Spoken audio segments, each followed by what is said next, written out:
voltando aqui. Então, infelizmente, nós vivemos desconectados com o tempo. E por isso a gente vai vivendo aleatório. Por isso a gente não sabe o que é tempo do que fazer. Por exemplo, a Bíblia diz que existe um tempo de plantar e existe um tempo de colher. Amém?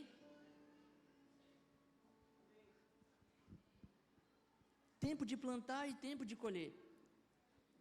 Mas a gente não sabe se a gente está vivendo no tempo de plantar ou se a gente está vivendo no tempo de colher. E aí eu quero colher no tempo que é para plantar, ou eu quero plantar no tempo que é para colher.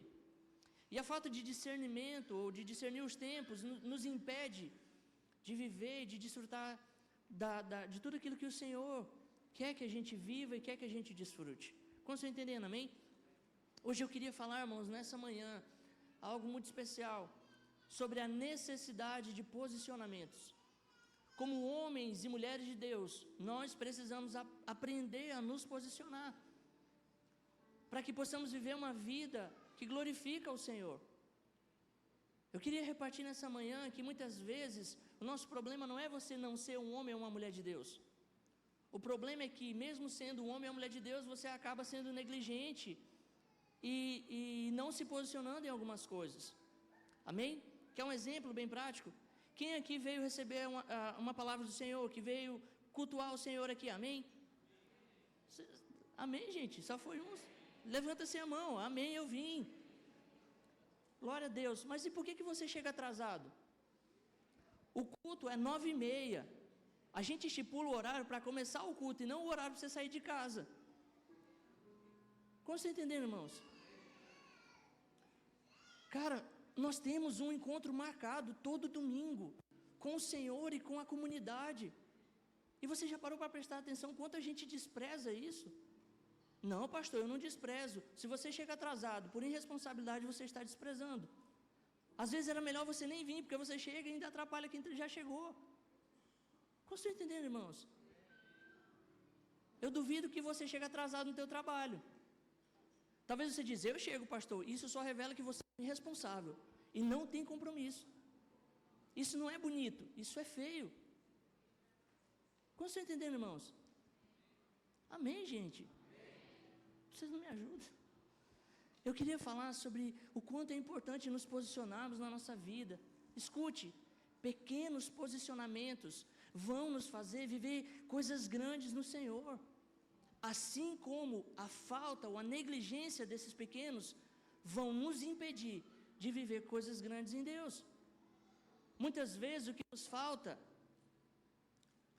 ou o que nos atrapalha não é o diabo, o que nos atrapalha é a falta de posicionamento, é a falta de vigilância, é a falta de compromisso, é a falta de responsabilidade, é a falta de dedicação.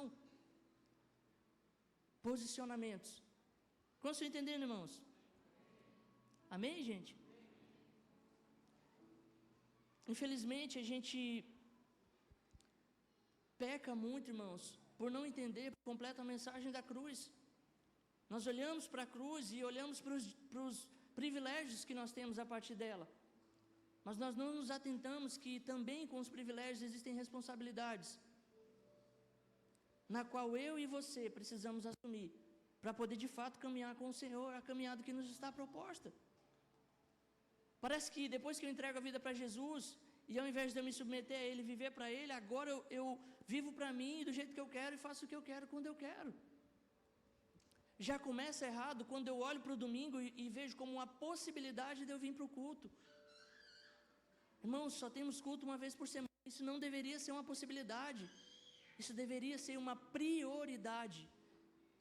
É certo que às vezes acontecem imprevistos, é certo que existem compromissos que não podemos adiar em relação ao culto. Bicho, mas todo culto, será se realmente é isso? Existem imprevistos em relação ao atraso, mas será se todo culto é isso? Sabe, irmãos, 9h30 já era para a igreja estar cheia. 9h30 só chega quem vai tocar e quem está servindo.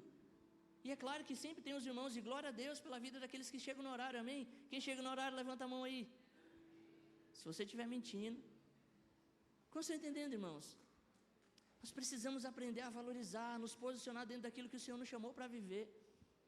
Isso aqui é um privilégio e nós estamos desprezando a oportunidade que temos de cultuar o Senhor coletivamente. Eu vim para cultuar o Senhor e chego, o louvor já está acabando. Sabe, irmãos, não é completo, é pela metade. Aí a gente chega aqui, está acabando o culto, te dou todo o meu amor, te dou por inteiro, me dou por inteiro, e chega na metade do culto. Como vocês estão entendendo, irmãos? Amém? Então a gente precisa entender que o propósito de Deus não é apenas nos livrar do inferno, mas é transformar o nosso caráter para que possamos viver aqui na terra uma vida que glorifica o nome dEle. A ação na cruz, ela não começa quando você morre, ela começa quando você encontra o Senhor. E a partir daí nós podemos desfrutar da sua presença, do seu amor, da sua bondade. Nós podemos desfrutar da vida da igreja que flui, porque nós nos tornamos parte da sua família. E isso pode ser bom ou pode ser ruim, porque uma coisa é alguém que não conhece o Senhor e despreza a sua presença. Outra coisa é aquele que diz que nasceu de novo, mas despreza a sua presença. Há uma medida de rigor diferente entre as duas situações. Como estão entendendo? É necessário que a gente aprenda a nos posicionar. Nós paramos esse tempo, irmãos, todas as programações, para que a gente possa parar para olhar para as nossas vidas, para que a gente possa parar para olhar o nosso coração e viver, ajustar aquilo que precisa ser ajustado. Faça uma retrospectiva desse ano para trás, do começo do ano até aqui. Como está a sua vida espiritual, irmãos? Você tem avançado, você tem crescido, você tem amadurecido? Aí você vai olhar e dizer, eu tenho. Não, não é eu tenho. Você tem que olhar para quem está do teu lado, para a sua esposa, para o seu marido, para os seus filhos, para os seus pastores. E perguntar para eles, eu tenho amadurecido? Porque não é o que eu acho, é como os outros estão vendo. Como estão entendendo? E eu não estou dizendo que nós temos que viver para mostrar algo para os outros, eu estou dizendo que é uma consequência. O processo de transformação na nossa vida. Nós vamos vivendo de uma maneira com que essa transformação, esse amadurecimento, ele vai sendo refletido. E as pessoas vão vendo e glorificando ao Senhor por causa disso. Como vocês estão entendendo? Amém, gente? Então a gente precisa entender que, com o passar do tempo, posicionamentos que eram necessários, agora eles vão deixando de ser tão importantes. Agora eles vão deixando de ser cumpridos. E a gente vai fazendo vista grossa para algumas coisas, para outras. Eu chego no culto atrasado, eu estou usando o exemplo do culto, da reunião coletiva, mas isso se aplica em todas as áreas da nossa vida, amém? Eu vou quando eu quero, se eu não quero, eu chego atrasado, eu saio antes de acabar, quando eu estou no celular, estou conversando com quem está do lado. Consegue entender?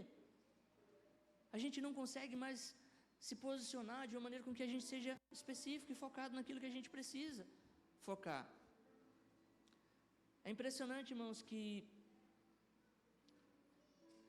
olhar para essa falta de posicionamento, quanto isso afeta a nossa vida e a nossa casa. Às vezes, nós até nos posicionamos quando se trata das coisas fora. Por exemplo, no trabalho a gente consegue posicionar, na faculdade a gente consegue posicionar, na escola a gente consegue posicionar, mas quando se trata da nossa casa a gente não consegue posicionar. Quando se trata da comunidade local a gente também não consegue posicionar, a menos que a gente esteja precisando de algo.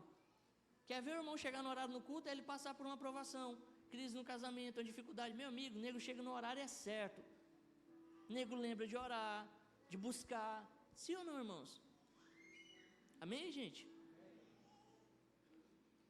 É necessário que a gente entenda que o Evangelho quer transformar o nosso caráter, aperfeiçoando ele, tornando-nos parecidos com Cristo.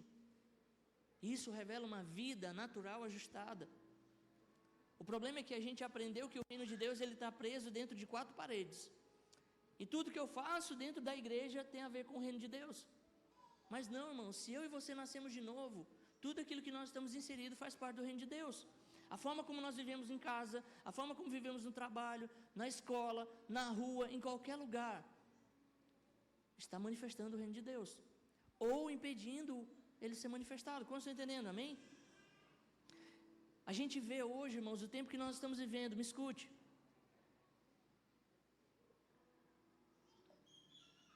O nosso problema hoje não é falta de conhecimento, não é falta de informação, porque nós sabemos demais, nós conhecemos demais. Nosso problema é falta de posicionamento acerca de tudo aquilo que nós sabemos. Cara, você já viu como a gente sabe falar bonito? Como a gente sabe pregar bonito? Você já viu como a gente resolve o problema na vida dos outros muito rápido? Nossa vida está uma porcaria. Mas quando a gente olha para o outro e fala, moça, ali é simples, é só fazer isso aqui, está tudo certo. A gente está com a vida desajustada, querendo ajustar a vida dos outros. Como você está entendendo, irmãos? E aí a gente vai tentando manter uma postura, uma aparência, mas vivendo uma vida desajustada. Falhando, sendo negligente em posicionamentos simples e pequenos que deveriam, que fazem uma diferença absurda na nossa vida, mas que são negligenciados. Queria que você abrisse comigo a sua Bíblia no livro de 2 Pedro, capítulo 2.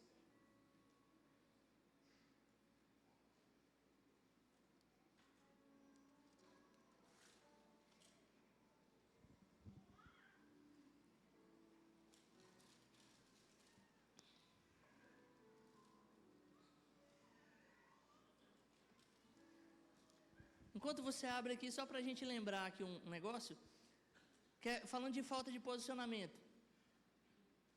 O jogo ontem começou que horas? Só para me saber que horas, eu não assisti o jogo, que hora começou? 6? O jogo começou às 6 da tarde. O nego já estava pronto 6 da manhã. O dia todinho falando de jogo.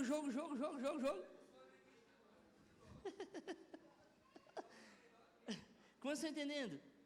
Amém, gente? Aí eu sei que o culto vai começar daqui uma semana. Ainda me atraso. É mais no jogo. E tu nem estava jogando. Amém? Diz assim, ó.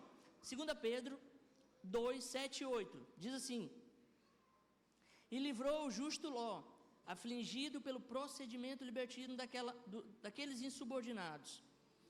Porque este justo, pelo que via e ouvia quando habitava entre eles, atormentava sua alma justa a cada dia por causa das obras iníquas daquele povo.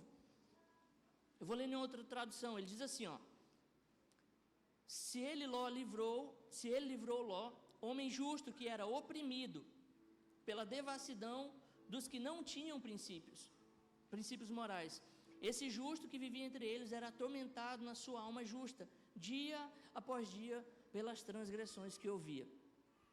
Esse texto, irmão, saltou ao meu coração nesses dias e me fez refletir algumas coisas. O texto diz que Ló era um homem de Deus, amém?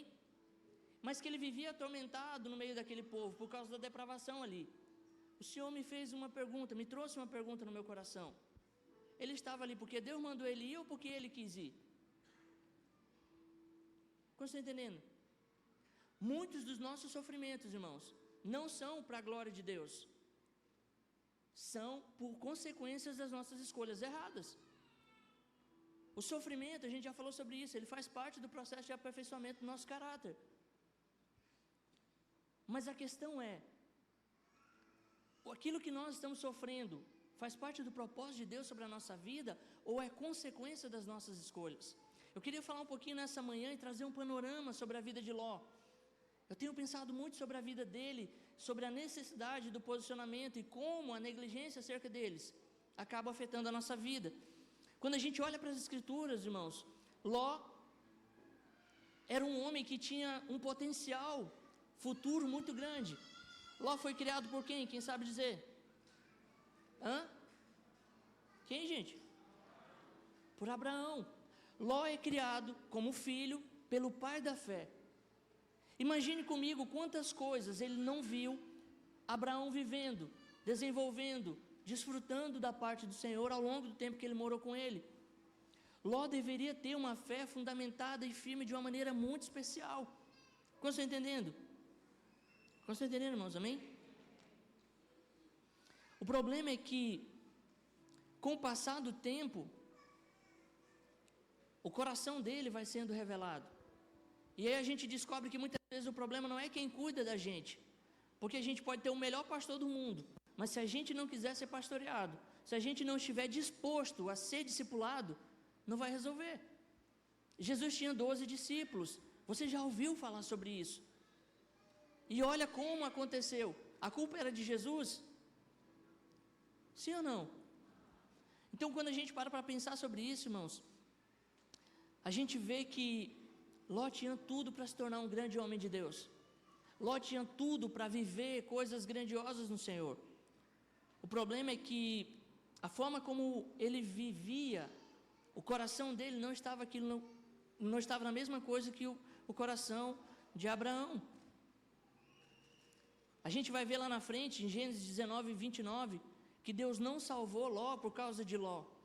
Deus salva Ló por causa de Abraão, por causa da intercessão dele. Diz assim, ó, quando Deus destruiu as cidades da planície, lembrou-se de Abraão e tirou Ló daquela região. Apesar da dureza de coração de Ló, Deus ainda abençoa ele. Então, para a gente entender, Ló era um órfão que foi criado pelo pai da fé. Tinha tudo para viver uma vida com o Senhor. O problema é que ele não avança nisso aí. É muito fácil, irmãos, a gente culpar quem cuida da gente pela nossa frieza. É muito fácil culpar o nosso marido ou a nossa esposa pela nossa inconstância. Mas será se realmente a culpa é do outro? Ou a culpa é nossa? A gente vê que Ló cresce. Lá na frente, ele se torna um homem muito próspero. E a gente vai ver a desavença, Gênesis capítulo 3, a contenda entre os pastores de Ló e de Abraão. Aqui a gente vai ver o seguinte caso. O nosso coração ele não é revelado quando a gente não tem nada. O nosso coração é revelado quando a gente passa a ter alguma coisa. Tu vê que o texto diz que que Ló passou a ter muitas coisas. Quando há essa contenda, nós não vemos uma postura de Ló de falar assim, não tio, não, deixa quieto, eu vou conversar com os meus pastores, eu vou resolver isso aqui, fica tranquilo. Ló trata agora para Abraão como se ele fosse um igual a ele. Como se ele tivesse tanta coisa quanto ele tem, então eu não vou baixar para ele. Isso revela o coração de Ló. Mas também revela o coração de Abraão, de chegar para ele e falar assim, meu filho, nós somos parentes. Não haja contenda entre a gente. Vamos fazer o seguinte, escolhe para onde você quer ir. Se você for para a direita, eu vou para a esquerda. Se você for para frente, eu vou para trás. Escolha onde você achar melhor. Apesar da dureza de coração de Ló, a gente vê um coração generoso de Abraão. Dizer assim, meu filho, se você acha que eu não posso pastorear você, cara, vai para onde você quiser. A gente começa a perceber essa dureza no coração de Ló, pela falta de humildade acerca disso. Ele prefere se apartar do que se arrepender e conciliar ali e permanecer junto com seu tio. A gente vai ver o quê? Que o coração dele não estava no mesmo lugar que o coração de Abraão. Gênesis capítulo 3, versículo 10 ao 13, ele diz assim, ó, levantou Ló os olhos e viu toda a campina do Jordão, que era toda bem regada, antes de haver o Senhor destruído Sodoma e Gomorra, como o jardim do Senhor, como a terra do Egito, como que vai para Zoar. Então Ló escolheu para si toda a campina do Jordão e partiu para o oriente. Separaram-se um do outro. Habitou Abraão na terra de Canaã e Ló na terra, nas campinas, e armando as suas tendas até Sodoma. Nós vemos que Ló não estava nem aí com o propósito de Deus sobre uma terra prometida para o seu tio, sobre um lugar especial para ele. Ele só queria o lugar onde ele pudesse prosperar. Ele só queria o lugar onde ele pudesse desenvolver os seus recursos. É interessante que, a princípio, Ló não vai morar diretamente em Sodoma. A princípio, ele vai morar ao redor nas planícies. E vai estendendo as suas tendas até chegar em Sodoma. Lá na frente, alguém apagou a luz aí. Lá na frente a gente vai ver o quê? Que Ló está morando dentro da cidade. Nós aprendemos aqui, irmãos, que o pecado ele é um processo. Ninguém cai do nada. Primeiro ele olha de longe e fala assim, ali é bom. Aí ele vai, mora ao redor, dali a pouco ele vai chegando para perto, quando pensa que não, ele está morando no meio daquele povo. E as Escrituras não escondem que aquele povo era um povo depravado e abominável ao Senhor. A gente vê que ele vai para lá, o versículo 10 diz assim, ó, ora, os homens de Sodoma eram maus e grandes pecadores contra o Senhor. Ló não foi morar naquele lugar enganado.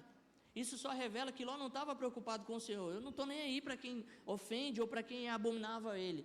Eu só quero aquilo que me beneficia. Os dias passam e as consequências da escolha de Ló começam a aparecer, irmãos. Capítulo 14, versículo 11 diz assim, ó, os vencedores, houve uma guerra entre os reis de Sodoma e Gomorra e outros reis, e levaram cativos o povo daquela cidade. Diz assim, ó, os vencedores levaram todos os bens de Sodoma e de Gomorra, e todo o seu mantimento. Então partiram, levaram também Ló, sobrinho de Abraão, e aos bens que ele possuía, visto que morava em Sodoma.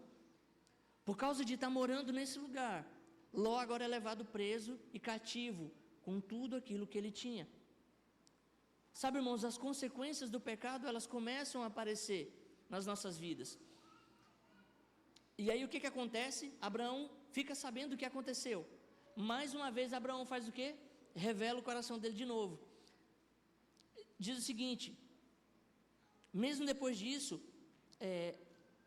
14:16 diz assim, ó, recuperou todos os bens e trouxe de volta o seu parente Ló, com tudo o que possuía, com as mulheres e com as outras pessoas. Abraão prontamente, quando ouve que Ló foi preso, levado como cativo, se dispõe a ir lá e resgatar o seu sobrinho de novo e traz ele para cá. Aqui nós vemos de novo que não há uma postura no coração de Ló de dizer assim, tio, obrigado. Cara, eu vacilei, fui morar lá no meio daquele povo depravado, cara, me deixa eu ficar aqui de novo. A Bíblia mostra que Ló faz o quê? Volta de novo a morar em Sodoma e Gomorra. Como vocês estão entendendo, irmãos? A grande questão, irmãos, é que o pior cego não é o que não enxerga. O pior cego, é uma frase muito conhecida, é aquele que não quer ver. Porque está vendo tudo que está acontecendo, mas mesmo assim não se posiciona de maneira correta e ajustada. Como estão entendendo?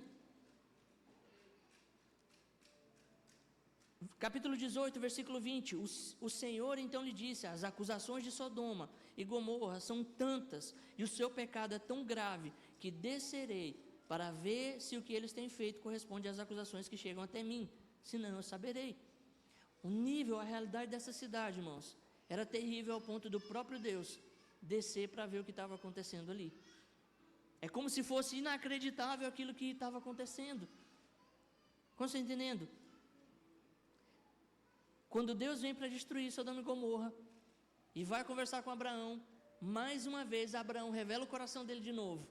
E ele chega e fala assim, Deus poderia destruir, poderia esconder de Abraão o que eu vou fazer e tal, sendo que eu tenho uma promessa sobre a vida dele, você sabe o texto, e ele diz que vai destruir Sodoma e Gomorra. Abraão, se fosse um de nós, ia dizer assim, destrói mesmo aquele povo lá, ninguém quer prestar mesmo tudo. Abraão começa a interceder por a vida daquele povo, por causa do seu sobrinho, aquele que havia talvez abandonado, aquele que havia sido ingrato, aquele que o havia deixado. Abraão agora fala, não, Senhor, como pode isso?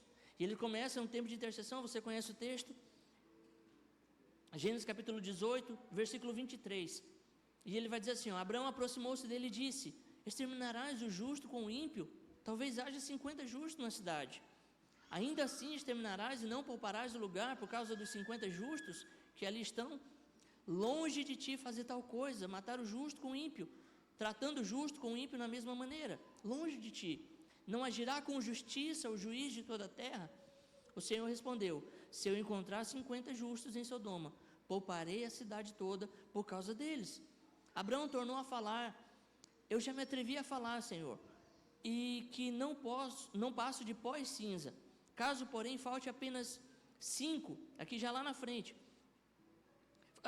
5, ele disse, se eu encontrar 45, não destruirei. Ele vai indo 45, 35, até que ele chega o quê? E se eu encontrar apenas 10, também não destruirei. Tendo Abraão acabado de falar, Deus se retira daquele lugar. O coração de Abraão, mais uma vez, sendo revelado naquele lugar. Escute, irmãos, a maior ajuda que eu e você podemos dar àquelas pessoas que fazem parte da nossa vida, começando pelo de casa, esposa, o cônjuge, o marido, os filhos, os parentes, os irmãos da comunidade, colegas de trabalho, a maior ajuda que eu e você podemos dar para eles é intercessão pela vida deles.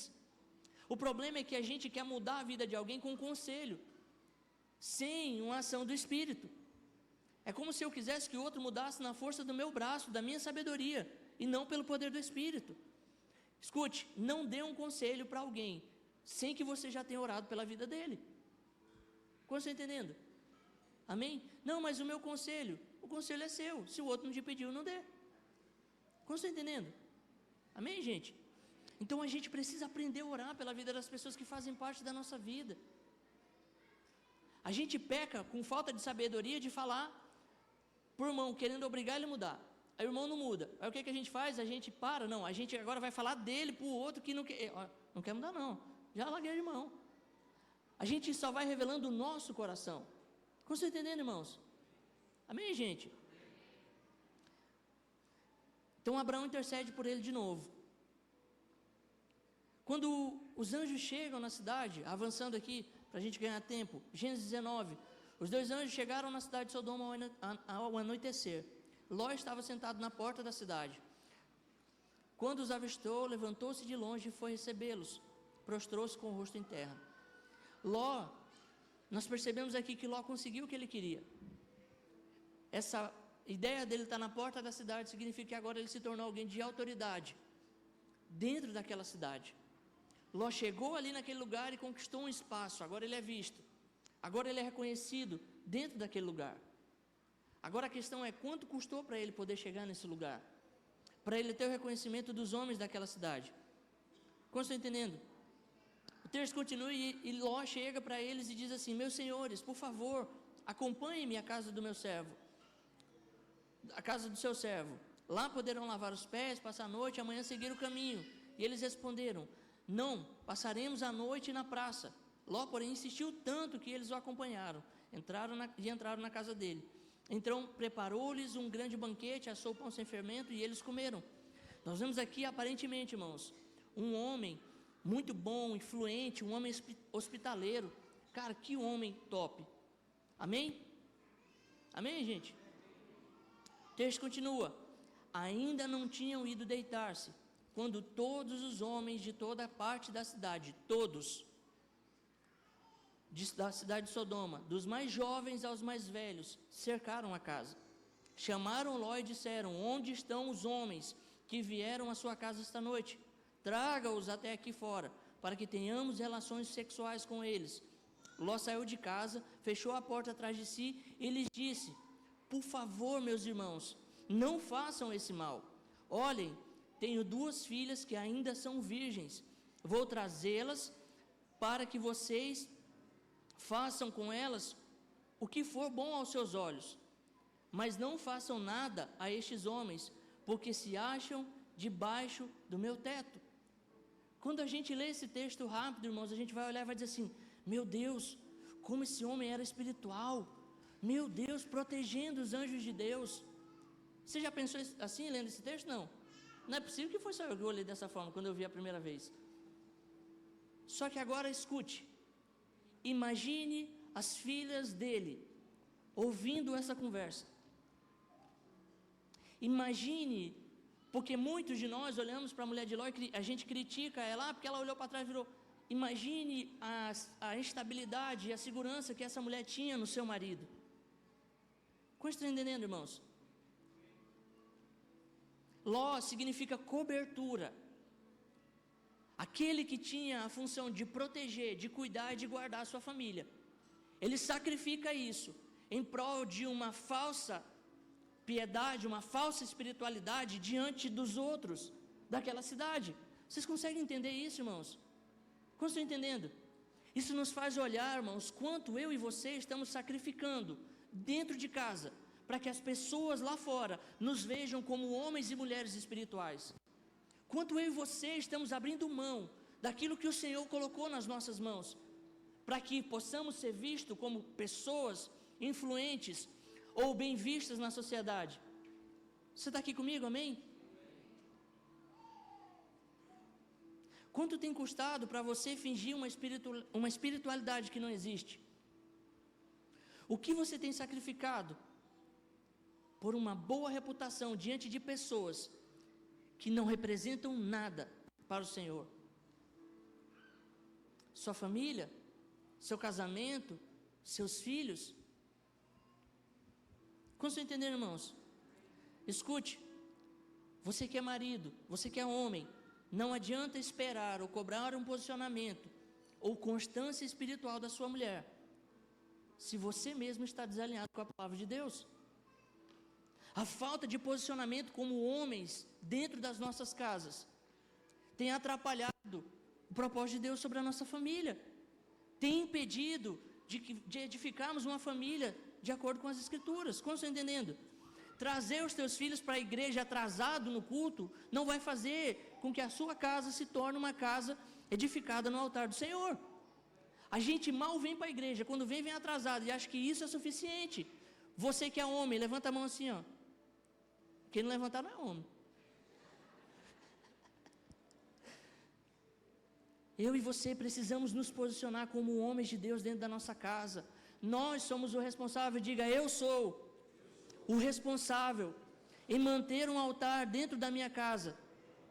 Como estão entendendo, irmãos?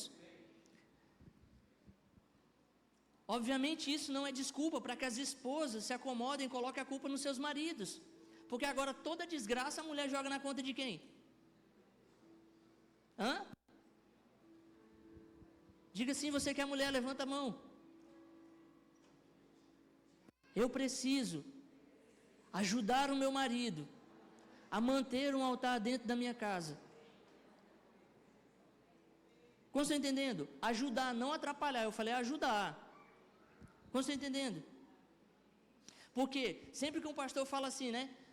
Esposas, se você não ouve o seu marido, o marido, se você não ouve a Deus, ouve quem? Responde, gente. As esposas. Aí a mulher fica, é mesmo, aí, ó. Só que antes de exigir que o marido ouça a esposa, primeiro é necessário saber quem a esposa está ouvindo. Porque se você não está ouvindo Deus, você está ouvindo quem? O diabo. Se você não ouve o Senhor, não cobre do seu marido que te ouça. Porque a última vez que a mulher deixou de ouvir o Senhor, ela passou a ouvir o diabo e aí deu o quê? Como vocês estão entendendo, irmãos? Quando nós olhamos Gênesis capítulo 16, nós sabemos que Deus faz uma aliança com Abraão e faz uma promessa de lhe dar um filho, sim ou não? Concentre aqui comigo, irmãos. Aí o que acontece? Está demorando aos olhos de Abraão e Sara. Sara faz o quê? Deixa eu ler o texto, que é para não dizer que Sarai, sua mulher, Sarai, mulher de Abraão, não lhe deram filho. Como tinha uma serva egípcia chamada Agar, disse a Abraão, já que o Senhor me impediu de ter filhos, deite-se com a minha serva. Talvez eu possa formar família por meio dela. Abraão aceitou a proposta. Sara chega para Abraão e fala assim, vamos fazer o seguinte, vamos ajudar Deus? Pega aqui a minha serva, vai lá e deita com ela, e eu vou ter uma família por meio dela. Abraão parece que ele não resistiu muito, não fez muita força para não ir. Mas o que acontece? Foi Abraão que estabeleceu isso, sim ou não? Gente, sim ou não? Abraão faz conforme o seu conselho. Verso 4. Ele deitou-se com Agar e esta engravidou. Quando se viu grávida, começou a olhar com desprezo para sua senhora. Então Sarai disse a Abraão, a culpa do meu sofrimento é sua. Coloquei a minha serva nos seus braços e agora que se vê grávida, ela me olha com desprezo. Que o Senhor julgue entre mim e entre você. Quem foi que mandou Abraão deitar com a mulher? E ela está dizendo agora que a culpa é de quem? Parece muito real isso, não parece? Sim ou não? A mulher, não, tem que fazer, o marido faz, deu ruim, a mulher faz o quê? Foi tu. Como vocês estão entendendo, irmãos? Se você, mulher, não está ouvindo o Senhor, não cobre que o seu marido te ouça. Como vocês estão entendendo? E o pior, irmãos, é que o conselho de Sara não afeta só o casamento dela. Afeta todo o propósito. Por quê? Por causa de Ismael saem os árabes. os inimigos ferrenhos do povo de Israel. Você está vendo como aquilo que nós fazemos pode afetar o coletivo, positivo ou negativamente? Como vocês estão entendendo, irmãos? Amém, gente? Uma auxiliadora que não ouve o Senhor jamais será uma boa auxiliadora. E eu não estou falando de quem lê a Bíblia, porque tem muitos homens e mulheres que lê a Bíblia muito, mas não tem posicionamento. Falam muito, mas vivem muito pouco. Para fora são uma bênção, mas dentro de casa, um fracasso. Como vocês estão entendendo, irmãos? Vamos voltar a falar mal dos homens. Depois de ser impedido de cometer tamanha loucura, porque os anjos impedem Ló de entregar as filhas deles, as suas filhas, aí o que acontece? Gênesis 19:12 diz assim: os 2 homens perguntaram a Ló: você tem mais alguém aqui na cidade? Genros, filhos ou filhas ou qualquer outro parente? Tire-os daqui, porque estamos para destruir esse lugar. As acusações foram feitas ao Senhor e contra esse povo são tantas que ele nos enviou para destruir a cidade. Escute, irmãos, a realidade do que está acontecendo. Os anjos estão prestes a destruir aquela cidade. A sentença, o juízo já havia sido liberado. E aí a gente vai ver o quê? Ló só tem uma missão agora. Pela graça de Deus, ele é salvo, ele é separado. Ló só tem uma missão agora: vai e avisa os teus parentes que nós vamos destruir tudo. O que acontece? Agora aqui nós vamos ver a autoridade espiritual que Ló tinha. Versículo 14: então Ló foi falar com seus genros, os quais iam casar-se com as suas filhas. Ele disse: depressa, saiam deste lugar, porque o Senhor vai destruir essa cidade. Contudo, pensaram que ele estava brincando. Aquilo que eu e você, como homens e mulheres de Deus, aquilo que é liberado sobre nós, como isso afeta os outros? Como piada? Como brincadeira? Ou tem um peso nas nossas vidas? Como estão entendendo? É muito bom nós vivemos brincando, nós temos resenhas, e nós vivemos de fato nos alegrando. Mas será que a sua vida é só isso? Quando acaba a graça, quando acaba as brincadeiras, sobra o quê? Existe um testemunho, existe uma autoridade espiritual que nós temos cultivado por causa dos nossos posicionamentos? Como estão entendendo, irmãos?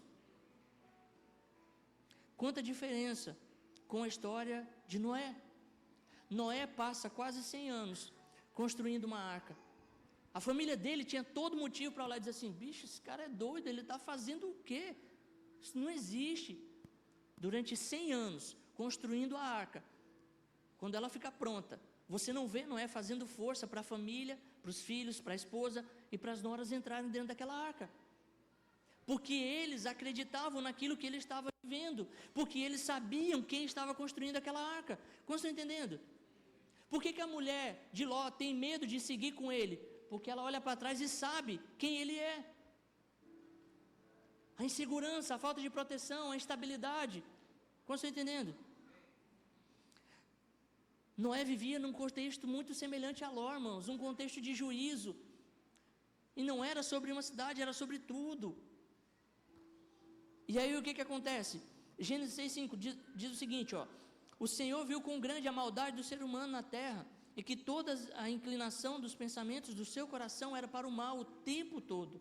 Então o Senhor se arrependeu de ter feito o ser humano sobre a terra, e isso lhe cortou o coração.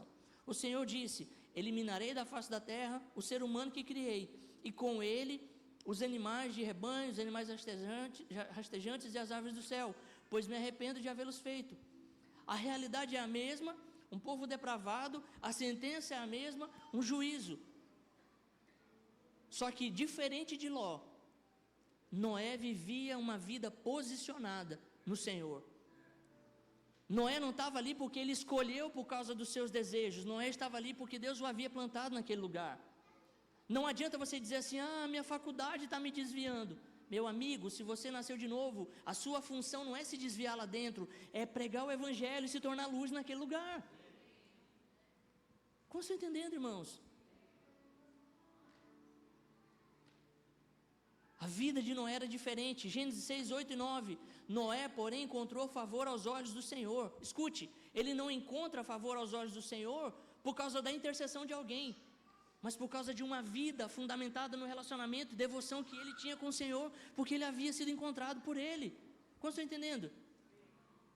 Você vive e cultiva um relacionamento com o Senhor individual, ou você vive dependendo da oração dos outros? Tem gente que a gente não pode ver, irmãos, que é, mano, ora por mim, mano, ora por mim. Como estão entendendo? Se tu está orando, não está adiantando, eu vou orar. Talvez é porque Deus não quer que tu faça isso.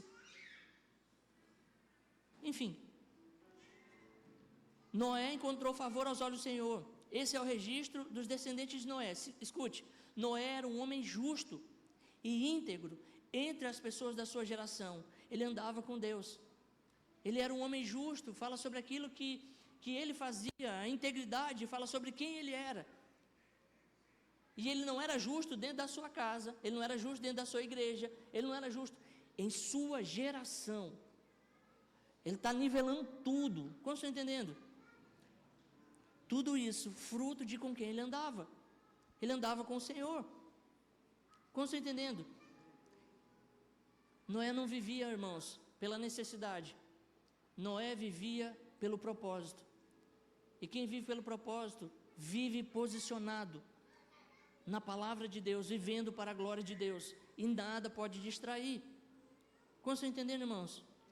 Nós criticamos a mulher de Ló, mas nenhuma mulher, escute, vai se submeter a um homem que não está submisso a Cristo.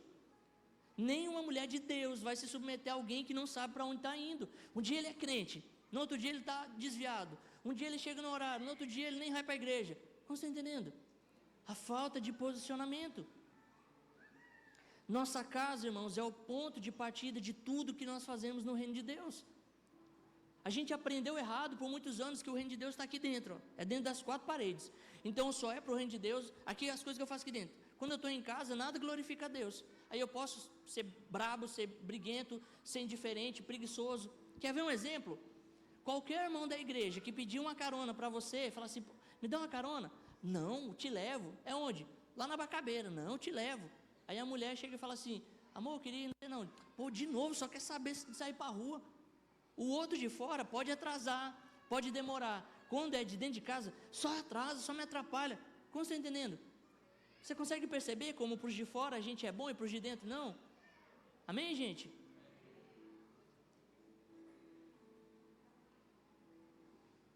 O ponto de partida do reino de Deus para todo aquele que nasceu de novo é a sua casa.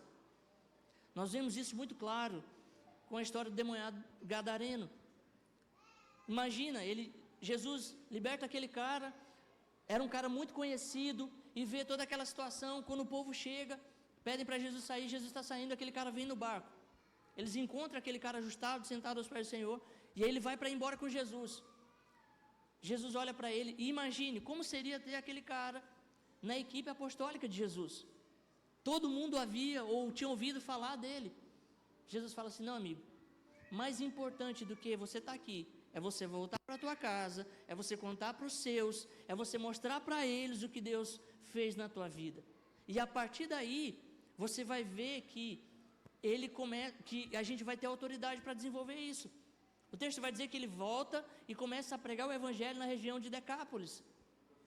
Seriam em torno de 10 ilhas. Como estão entendendo? O ponto de partida é a nossa casa.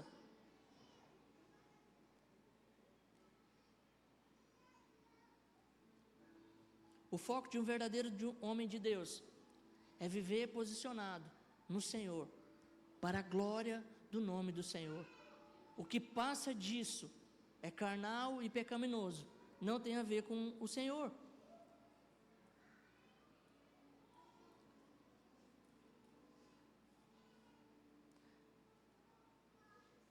A gente precisa aprender, irmãos, a nos posicionar em oração.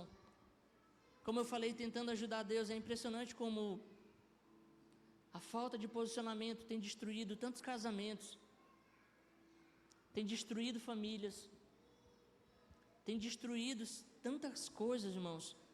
Escute, homem, se você está vivendo, mas não tem o objetivo de glorificar a Deus, talvez seja porque você não tenha nascido de novo. Há uma possibilidade.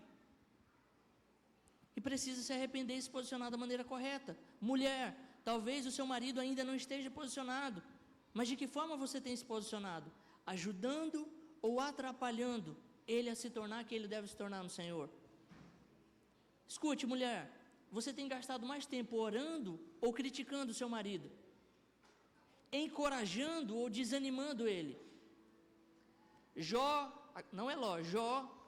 2:7. Então Satanás saiu da presença do Senhor, lançou uma terrível doença sobre Jó. O corpo de Jó ficou inteiramente coberto de feridas, abertas e cheias de pus, dos pés à cabeça. Sofrendo muito, Jó sentou-se sobre um monte de cinzas e com um caco de vidro coçava suas feridas. Escute, mulher.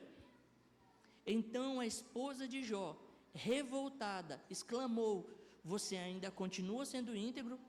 Melhor que você pode fazer é amaldiçoar o seu Deus e morrer. Pega essa palavra de encorajamento. Muitas vezes a falta de sabedoria das mulheres, ao invés de edificar, construir, tem destruído os casamentos. Como estão entendendo, irmãos? Em meio a tanto sofrimento que ele estava passando naquela hora, físico, emocional, as únicas palavras que a sua esposa libera sobre a sua vida não são para ajudar e fortalecer, mas para ferir e magoar ainda mais aquele que já estava sofrendo. Qual tem sido o seu posicionamento, mulher? Provérbios 14:1 diz assim: a mulher sábia edifica a sua casa, mas a insensata com as próprias mãos, ou nesse caso com a própria boca, as derriba. A mulher sábia, irmãos, é aquela que edifica, que encoraja. Se você, escute aqui comigo, talvez o motivo pelo qual você não está conseguindo encorajar e fortalecer o seu marido seja a falta de posicionamento no lugar de devoção, porque é o ponto de partida dos dois. Como estão entendendo? Amém, gente? Muitos homens têm sido impedidos de amadurecer e crescer, não pelo levante do diabo, mas pela falta de sabedoria das suas esposas. E aí é um trabalho em conjunto, né? Críticas, murmurações, reclamações, insatisfação, ingratidão, passam mais tempo reclamando do que orando pela sua vida. E a pergunta é: por que tanta cobrança se muitas vezes nem você mesmo não é perfeito? É um processo onde nós dois estamos crescendo e amadurecendo juntos no Senhor. É um processo onde nós não somos fiscal da vida do outro. Nós estamos aqui para cooperar, para que juntos nos tornemos o tipo de homem e de mulher que o Senhor procura, o tipo de homem e mulher que o Senhor quer que nós nos tornemos. Não é uma competição, irmãos. A gente acompanha gente há um tempão, e é impressionante, casais. Aí tem um homem e a mulher. Aí o homem está lendo mais do que a mulher. Isso é uma desviada, não quer nada com Deus. Eu estou aqui lendo, 2 semanas lendo a Bíblia. Não, eu estou firme e focado. Deu um mês, aí sentou de novo. Aí agora mudou, a mulher. É um desviado, não quer ir para a igreja, não quer nada. E tu? Não, tem 1 mês que eu estou lendo. Não é uma competição. É uma cooperação mútua, que nos ajuda a viver para a glória de Deus.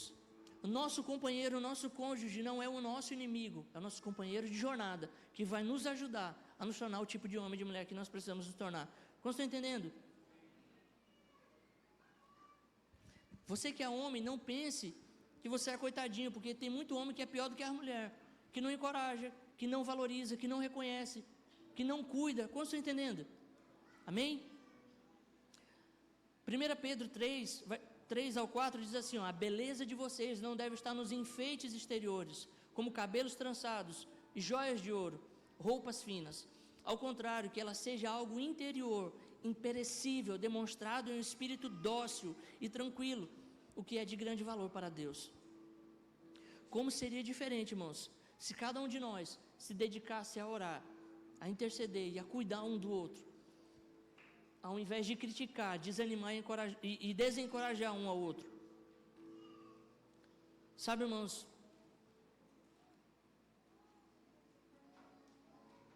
a nossa postura, como eu falei, muitas vezes é para mostrar para os de fora o quão espiritual nós somos. Mas a pergunta é: como Deus nos vê? Como o Senhor tem visto o nosso esforço para ser visto pelos de fora? Isso tem sido agradável ou não ao Senhor? Talvez os de fora nos veem, cara, fulano é um homem de Deus. Mas como é que a esposa dele olha para ele dentro de casa? Talvez a comunidade olha para uma mulher e fala assim, nossa, fulano é uma mulher de Deus. Mas como o marido, como os filhos, veem eles dentro de casa? Infelizmente, irmãos, nós deixamos de nos posicionar, porque em algum momento das nossas vidas nós tiramos os nossos olhos de Cristo. E nós passamos a olhar para o padrão de como o mundo se move. Precisamos manter os nossos olhos fixados naquele que somente por meio dele podemos permanecer firmes, nos tornando o tipo de pessoas que o Senhor quer encontrar, como você está entendendo? Como eu falei, gastamos tanto tempo ferindo um ao outro, irmãos, quando nós não entendemos que na verdade não é por força e nem por violência, mas é pelo poder do Espírito de Deus. Somente em Cristo Jesus nós podemos ser transformados. O texto vai continuar, Gênesis 19:15, ele vai dizer assim, de madrugada os anjos insistiram com Ló, escute, dizendo, arrume-se depressa, pegue a sua mulher, suas 2 filhas e saia daqui para que vocês não morram quando a cidade for destruída. E como ele estava demorando, os anjos pegaram pela mão de Ló, sua mulher e suas filhas e levaram para fora da cidade. Irmãos, o contexto é destruição, vai já acabar tudo. E ele ainda está enrolando. Quem está distraído, quem tirou os olhos do Senhor, vive como se nada estivesse acontecendo. Jesus Cristo está voltando. Ah, Fernando, mas eu não creio, pela minha linha teológica, que ele vai voltar agora. E se tu morrer antes? Porque a questão não é só ele vir, você pode morrer primeiro. Será que nós estamos vivendo posicionados para a glória de Deus? O texto continua e diz assim, então um dos anjos disse a Ló, agora corra e salve a sua vida, não olhe para trás nem para este vale, fuja para a montanha, senão você vai morrer. Mas Ló respondeu, Senhor, não me obrigue a fazer isso, por favor. O Senhor me fez um grande favor e teve pena de mim, salvando a minha vida. Mas a montanha fica muito longe daqui. E a destruição vai me alcançar e acabar comigo até que eu chegue lá. Está vendo aquela cidadezinha ali? Ela fica perto. Deixe que eu fuja para lá, a fim de salvar a minha vida. Agora nós vemos um homem querendo dizer para Deus como as coisas têm que ser. Ele não está vendo o contexto, ele está dizendo, não vai dar tempo, não, deixa eu ir para cá mesmo. Tem gente que, ao invés de mergulhar e aproveitar a graça de Deus que foi liberado sobre a nossa vida, nós estamos querendo dizer, determinar o que Deus tem que fazer e como Ele tem que fazer. Nós já estamos escapando, irmãos. Nós só precisamos mergulhar e desfrutar daquilo que Cristo já fez, vivendo para a glória de Deus. Mas a gente quer estabelecer como as coisas funcionam. Como estão entendendo? Como eu falei no começo, Gênesis 19:29, Deus não salvou Ló por causa dele mesmo, mas por causa da intercessão de Abraão. Caminhando para o final, Ló partiu de Zoar com as suas 2 filhas e passou a morar nas montanhas, porque tinha medo de permanecer naquele lugar. Ele e as suas filhas ficaram morando em uma caverna. Agora você imagina aquele que foi criado pelo pai da fé, que teve muitas coisas, mas que viveu uma vida sem estar posicionado. Agora ele vai chegar em um ponto onde ele está morando em uma caverna. Perdeu a sua esposa pela falta de posicionamento. Agora ele está com as suas 2 filhas, praticamente abandonado naquele lugar. Quantos de nós, irmãos, quantos de nós não recebemos tantas coisas da parte do Senhor, tanto materiais, financeiras, quanto espirituais, mas por falta de posicionamento, nós temos perdido tudo isso ao longo do caminho. Como estão entendendo? É só olharmos para dentro da igreja hoje, de forma geral. Quantas pessoas crentes há tantos anos que vivem se arrastando dentro da igreja, espiritualmente, por falta de posicionamento. Como estão entendendo, irmãos? O texto continua e diz assim, um dia a filha mais velha disse à mais jovem, o nosso pai já está velho, não há na terra homens para ter relações sexuais conosco, o costume de toda a terra. Vamos dar vinho ao nosso pai, depois nos deitaremos, e por meio dele perseveraremos viva uma descendência. Naquela noite deram vinho ao seu pai, a filha mais velha foi e se deitou com ele, sem que o pai percebesse quando ela se deitou e nem quando se levantou. No dia seguinte, a filha mais velha disse à mais nova: ontem foi eu, hoje é você. Vamos dar para ele vinho novamente, você se deitará com ele para preservar viva a descendência do nosso pai. Então, outra vez, deram vinho ao seu pai. Naquela noite, a mais nova foi e se deitou com ele, sem que o pai percebesse quando ela se deitou nem quando se levantou. Assim, as duas filhas de Ló engravidaram do próprio pai. Nós vemos aqui que a depravação daquela cidade estava entranhada no coração dessa família. Sabe, irmãos, o problema não é o pecado que está lá fora, porque a tendência até Jesus voltar é só piorar. O problema é como eu e você, homens de Deus, estamos edificando a nossa casa nas Escrituras. Como estão entendendo?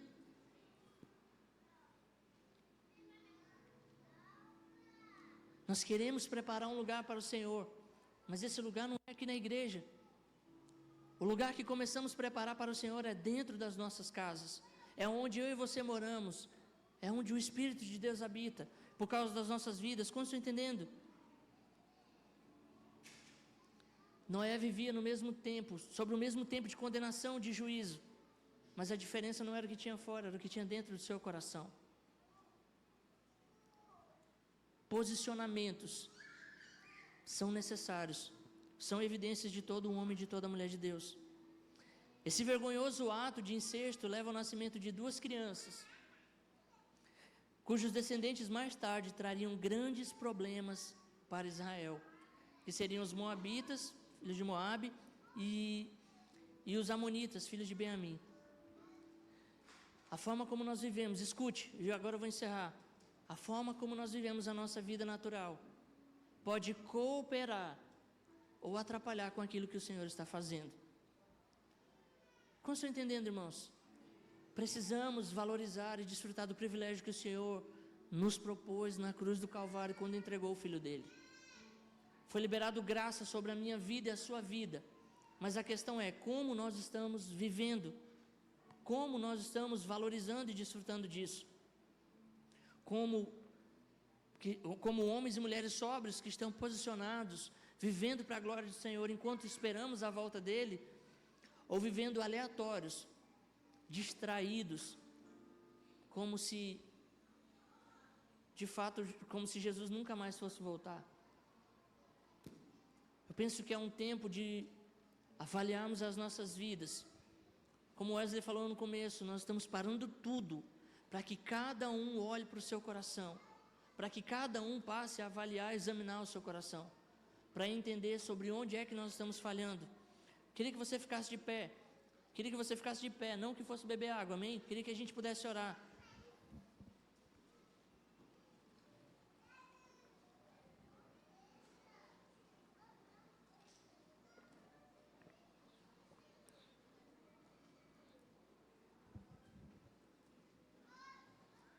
Escute, pequenos posicionamentos vão nos fazer viver coisas grandes em Deus.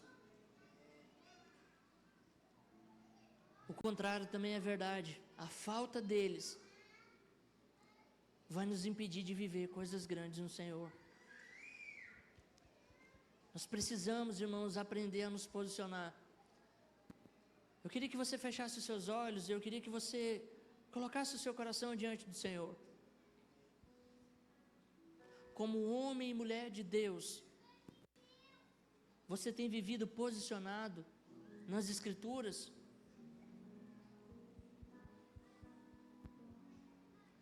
Nós adoramos o Teu nome, Jesus.